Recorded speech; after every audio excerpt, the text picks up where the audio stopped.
Subscribe করুন আদিপ news, বাজিয়ে দিন বেল আইকন।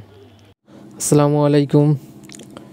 এইচএসসি 2024 সালের শিক্ষার্থী বন্ধুরা, আশা করি সবাই আল্লাহর অশেষ রহমতে ভালো আছো এবং সুস্থ আছো। প্রিয় শিক্ষার্থী বন্ধুরা, আজকের ভিডিওটা কোন টাইপের হতে যাচ্ছে এবং কোন টপিকস নিয়ে কথা বলতে যাচ্ছি অবশ্যই তোমরা ভিডিওর থাম্বনেইল দেখেই বুঝতে পারছো। তো প্রিয় শিক্ষার্থী বন্ধুরা, চলে যাই মূল অংশে। প্রিয় শিক্ষার্থী বন্ধুরা, তোমরা অনেকেই বিভিন্ন পেজে, বিভিন্ন গ্রুপে, ইউটিউব চ্যানেলে কমেন্ট করতেছো যে ভাই আমাদের রিটের ফলাফলটা কী, আর যদি রিটটা কার্যকর হয়, যারা ফর্ম জমা দেয়নি এবং মার্কশিট জমা দেয়নি তাদের কি রেজাল্ট পরিবর্তন আদৌ কি হবে বা সম্ভব? তো প্রিয় শিক্ষার্থী বন্ধুরা, চলে আসলাম তোমাদের মাঝে সবগুলো প্রশ্নের উত্তর নিয়ে। খুব প্রিয় শিক্ষার্থী বন্ধুরা, ফার্স্ট টাইমে বলি যে রিটের ফলাফলটা কবে আসলে। তো প্রিয় শিক্ষার্থী বন্ধুরা, আজকে রিট করার যে একটা তারিখ ছিল, মানে ফার্স্ট টাইম যে রিটটা করা হয়েছিল পরবর্তীতে একটা তারিখ দেয় যে এই তারিখে আবারও শুনানি হবে। আজকে শুনানি হওয়ার পরে আজকেও একটা তারিখ দিছে। তারিখটা কবে? তারিখটা এই যে ডিসেম্বর শেষের দিকে। এখন কোর্ট কাছারি তেমন একটা খোলা থাকবে না, যেহেতু সামনে বুদ্ধিজীবী দিবস 14 ডিসেম্বর, 16 ডিসেম্বর বিজয় দিবস। এর পরবর্তীতে এখন এই যে বিজয় দিবসের কারণে কোর্ট কাছারি একটু বন্ধ থাকে। তো এর পরবর্তীতে তারিখ দিছে, এটা জানিয়ে দেবে। আমরা ব্যারিস্টারের সাথে পরবর্তীতে আমরা কথাবার্তা বলবো যে কবে দিছে, কী হয়েছে। এবং তিনি কিন্তু আমাদের সাথেই আছেন, আমাদের যৌক্তিক দাবির জন্য তিনি আমাদের সাথেই আছেন, আমাদের পক্ষ নিয়ে লড়তেছেন।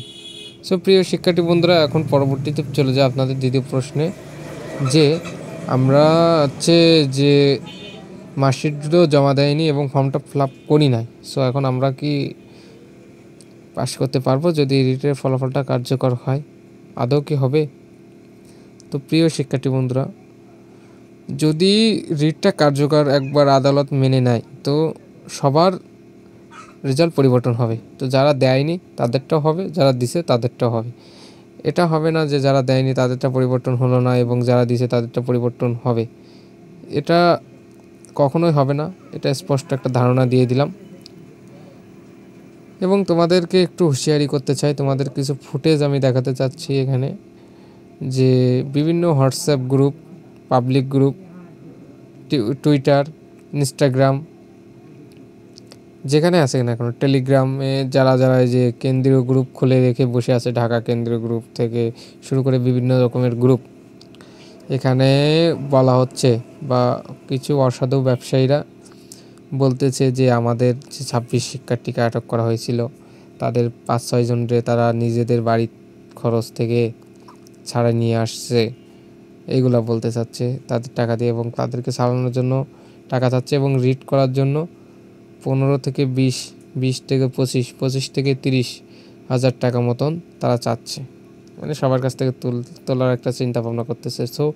প্রিয় শিক্ষার্থী বন্ধুরা, তোমাদের একটা স্পষ্ট ধারণা দিয়ে দিই, তোমরা কখনোই কাউকে টাকা দিও না, ঠিক আছে? এটা তোমরা আগেই বলছি আমি কয়েকটা ভিডিওতে, তখন তোমাদের ওই সময় মার্কশিটটা জমা নেওয়ার সময় ওরা অসাধু ব্যবসায়ীরা কিন্তু এইভাবে খেপে গেছিলো যে টাকা কিভাবে নেবে, ঠিক আছে? ওরা পরের খেয়ে বেঁচে থাকে, তো এই জন্য এরকম ফাঁদ পাতে।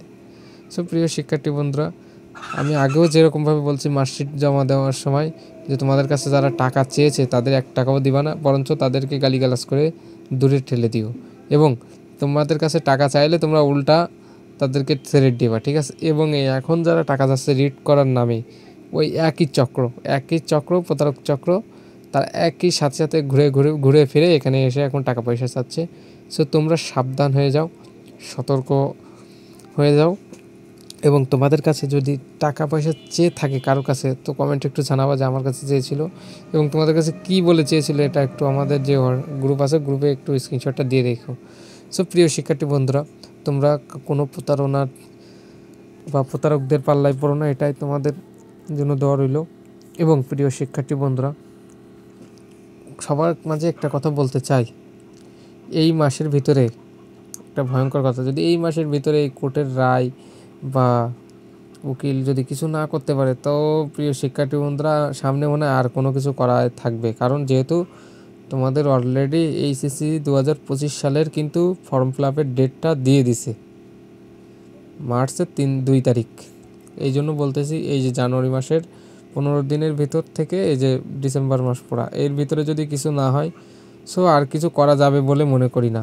তো এর ভিতরে আমরা কিছু করার চিন্তাভাবনা নিয়েছি।